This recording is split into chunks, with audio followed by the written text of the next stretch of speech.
बोलिए विष्णु भगवान लक्ष्मी माता की जय। मैं आप सभी को ये बताना चाहती हूँ कि हमारे 2 चैनल और भी हैं। मधुर भजन और आरती के लिए मन राखिए और डेली जनरल नॉलेज के क्वेश्चंस के लिए लर्निंग बाय डूइंग। इन दोनों के लिंक डिस्क्रिप्शन बॉक्स में दे दिए हैं, एक बार आप जाकर देखिएगा जरूर। आज हम माघ मास महात्म अध्याय 26 का गुणगान करते हैं। अगर आपको अच्छा लगे तो लाइक शेयर सब्सक्राइब जरूर कीजिएगा।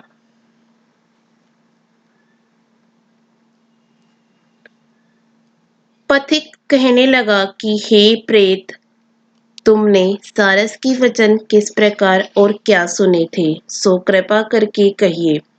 प्रेत कहने लगा कि इस वन में कोहरा नाम की नदी पर्वत से निकली है।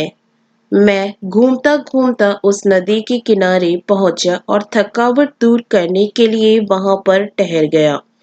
उसी समय लाल मुख और तीखे दांतों वाला एक बड़ा बंदर वृक्ष से उतरकर जल्दी से वहां पर आया जहां एक सारस सोया हुआ था। उस चंचल बंदर ने कई एक पक्षियों को देखकर उस सोए हुए सारस को दृढ़ता से पैरों से पकड़ लिया और तो सब पक्षी उड़कर वहां से चले गए, परंतु सारसी भयभीत होकर विलाप करती हुई वहां ही रुक गई। नींद के दूर होने तथा भय से नेत्र खोलकर सारस ने बंदर को देखा और मधुर वाणी से कहने लगा कि हे बंदर, तुम बिना अपराध मुझको क्यों दुख देते हो। इस संसार में राजा भी केवल अपराधियों को ही दंड देता है। तुम्हारे जैसे श्रेष्ठ प्राणी किसी को पीड़ा नहीं देते। हम अहिंसक और दूसरे के कामों को नहीं देखते। जल की काय खाने वाले, आकाश में उड़ने वाले, वन में रहने वाले, अपनी स्त्री से प्रेम करने वाले, दूसरों की स्त्री को त्यागने वाले, दूसरों की बुराई से दूर रहने वाले, चोरी न करने वाले, बुरों की संगति से वर्जित, किसी को कष्ट न देने वाले हैं। सो इस प्रकार मुक्त अपराधी को हे बंदर छोड़ दो। मैं तुम्हारे पहले जन्म के सब वृतांत जानता हूँ। यह सुनकर वह बंदर उसको छोड़कर दूर बैठ गया और कहने लगा कि तुम मेरे पूर्व जन्म का वृतांत को कैसे जानते हो। तुम अज्ञानी पक्षी हो और मैं वन में घूमने वाला हूँ। सारस कहने लगा कि मैं अपनी जाति की स्मृति के बल से तुम्हारे पूर्व जन्म का सब वृतांत जानता हूँ। तुम पूर्व जन्म में विंध्य पर्वत के राजा थे और मैं तुम्हारे कुल का पूज्य पुरोहित था। तुम राजा होकर अपनी प्रजा को पीड़ा दिया करते थे। विवेकहीन तुम नहीं, बहुत सा धन इकट्ठा किया, सो वानर प्रजा की पीड़न रूपी अग्नि की ज्वाला से तुम पहले ही तप चुके हो। पहले तुम कुंभी पाक नरक में गिर गए। तुम्हारे शरीर को नरक में 3000 वर्ष बीत गए। फिर नरक से निकलकर बचे हुए पापों के कारण इस बंदर की योनि में आए और मुझको मारना चाहते हो। पूर्व जन्म में तुमने ब्राह्मण के बाग से लूटकर बल पूर्वक फल खाए थे। उसका यह भयंकर फल हुआ कि तुम वानर और वनवासी हुए। प्राणी अवश्य में अपने किए हुए कर्मों को भोगता है, इसको देवता भी हटा नहीं सकते। इस प्रकार मैं सारस का जन्म लेकर भी अज्ञान से मोहित नहीं हुआ। इतनी कथा सुनकर वानर कहने लगा कि यदि ठीक ही जानते हो तो बताओ, तुम पक्षी कैसे हुए। सारस कहने लगा कि मेरी दुर्गति का कारण भी सुनो। तुमने नर्मदा नदी के किनारे पर सूर्य ग्रहण के समय बहुत से ब्राह्मणों के निमित्त 100 ढेर अन्न के दान किए थे।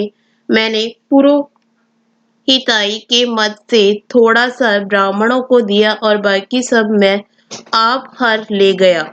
इन ब्राह्मणों के द्रव्य का अपहरण करने के पाप से मैं पहले कालसूत्र नरक में और फिर रक्त कुदम नरक में, जहां पर बड़े बड़े कीड़े थे और रक्त तथा पीप से भरा हुआ नाभि तक नीचे सिर और ऊपर पैर किए हुए पीप चाटता हुआ उस दुर्गंध वाले नरक में कीड़ों आदि से काटा जाकर 3000 वर्ष तक उस यातना को भोगता रहा। मैं नरक के दुख का वर्णन नहीं कर सकता। फिर नरक की यातना से मुक्त होकर यह सारस का जन्म पाया, क्योंकि पूर्व जन्म में अपनी बहन के घर से कांसे का बर्तन चुराया था। इसको मैंने एक जुआरी को दिया, इसी से मैं सारस योनि में आया। यह मेरी स्त्री पिछले जन्म में ब्राह्मणी थी, इसने भी कांसे की चोरी की थी, इसी से यह मेरी पत्नी और सारसी हुई। यह सब मैंने तुमसे कर्म का फल कहा, अब भविष्य की बात भी सुनो। अब मैं, तुम और यह मेरी स्त्री भी हंस होंगे और कामरूप देश के सुख से निवास करेंगे। फिर इसके पश्चात गो योनि में और फिर जाकर दुर्लभ मनुष्य योनि में प्राप्त होंगे।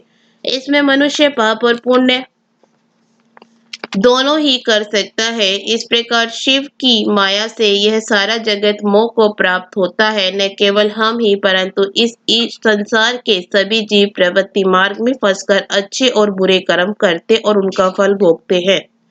इसलिए सब प्राणियों को धर्म का सेवन करना चाहिए। देवता, असुर, मनुष्य, व्याध, कीड़े मकोड़े, सभी को यह कंटक रूपी मार्ग नहीं छूटता। केवल वेदांत जानने वाले योगी ही इस मार्ग से बच सकते हैं। इसी कारण बड़े बड़े महात्मा भी कर्म फल को टाल नहीं सकते।